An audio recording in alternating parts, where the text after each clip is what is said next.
안녕하세요. 글로비 성형외과 남상재 원장입니다.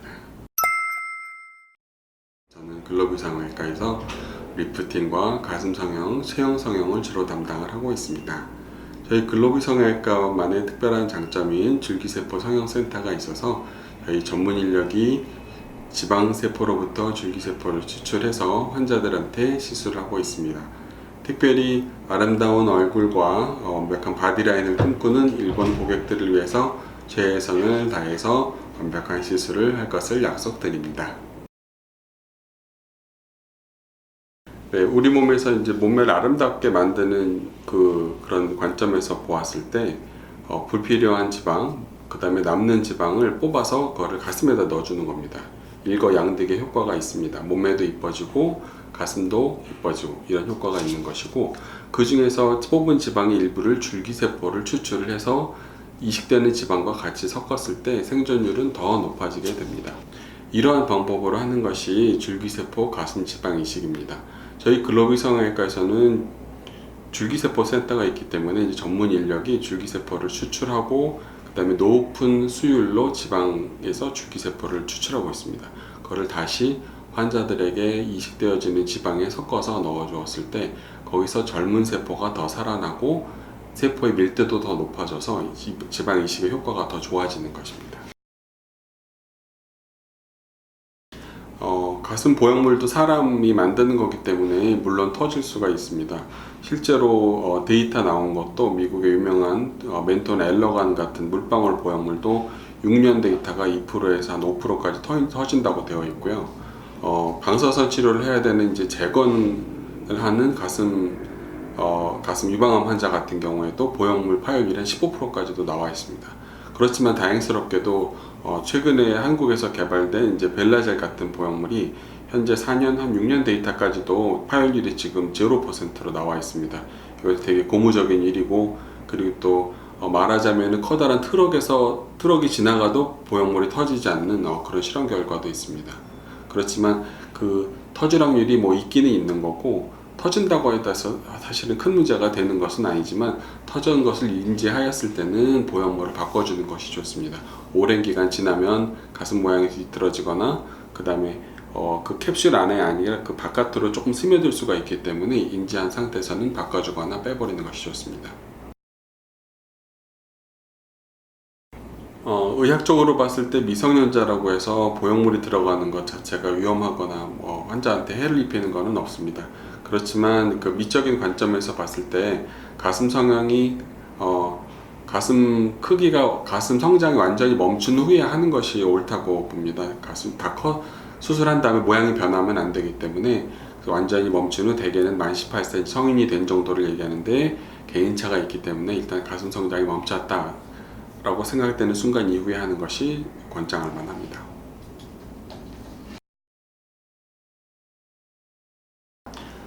가슴 성형은 출산 전후에 딱히 정해져 있는 것은 없고 자기가 하고 싶을 때 하는 것이 제일 좋고요. 출산을 하고 나면 가슴 모양이 변하기 때문에 옛날에 탄력 있는 가슴 모양을 찾기 위해서 가슴 성형을 하는 것은 탄력 있어 보이는 몸매를 만들기 위해서 아주 좋습니다.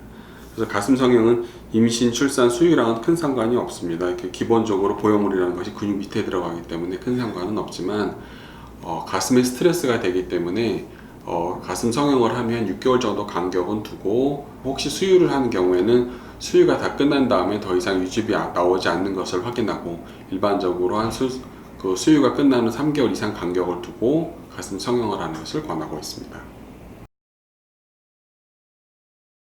지방 흡입 후의 관리가 그렇게 중요하지는 않습니다. 중요한 거는 수술을 잘하는 게 중요한 거고요.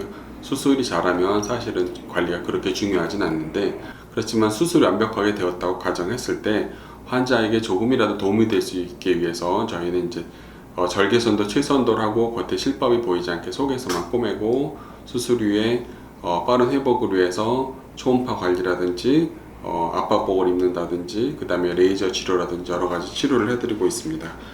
수술 후에 3회까지 이상의 이제 초음파 관리를 해드리면 어느 정도 남아있는 지방이 녹는 효과도 있고 라인이 부드러워지는 효과도 있어서 빠른 회복하고 또 이쁜 몸매를 빨리 얻을 수가 있습니다.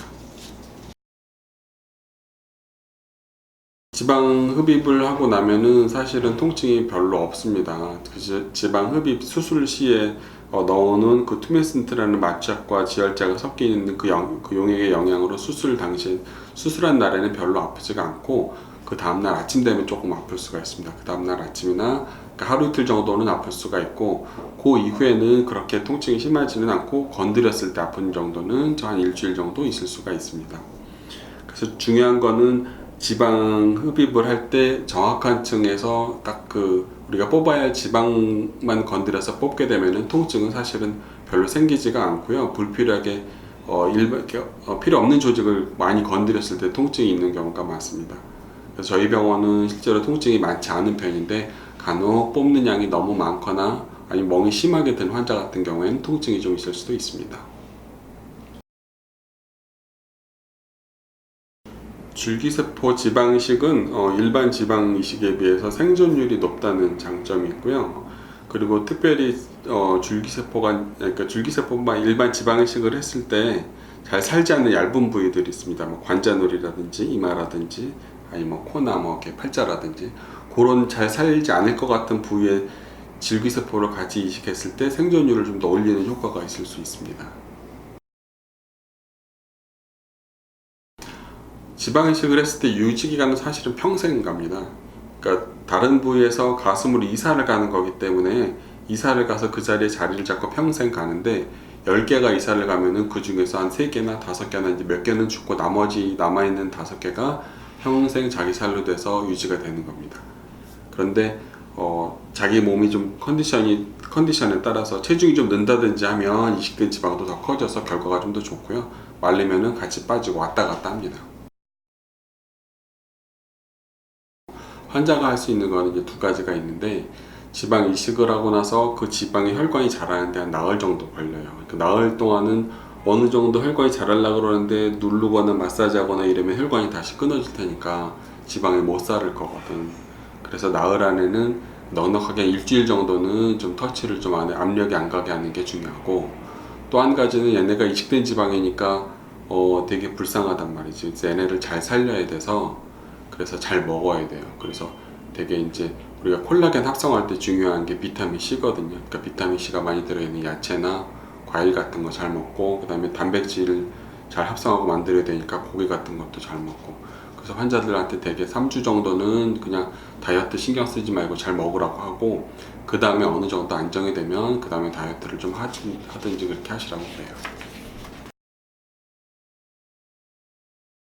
일반 브레이저를 사용을 하는 거는 사실은 일주일 지나도 사실은 뭐 별 상관은 없는데, 와이어 있는 브레이저 같은 경우에 가슴을 충분히 살 수 있을 정도의 큰 컵이라면 사실은 상관이 없습니다. 좀 빨리 해도 상관이 없고, 오히려 때로는 모양으로 해서 권장하는 때도 있고요.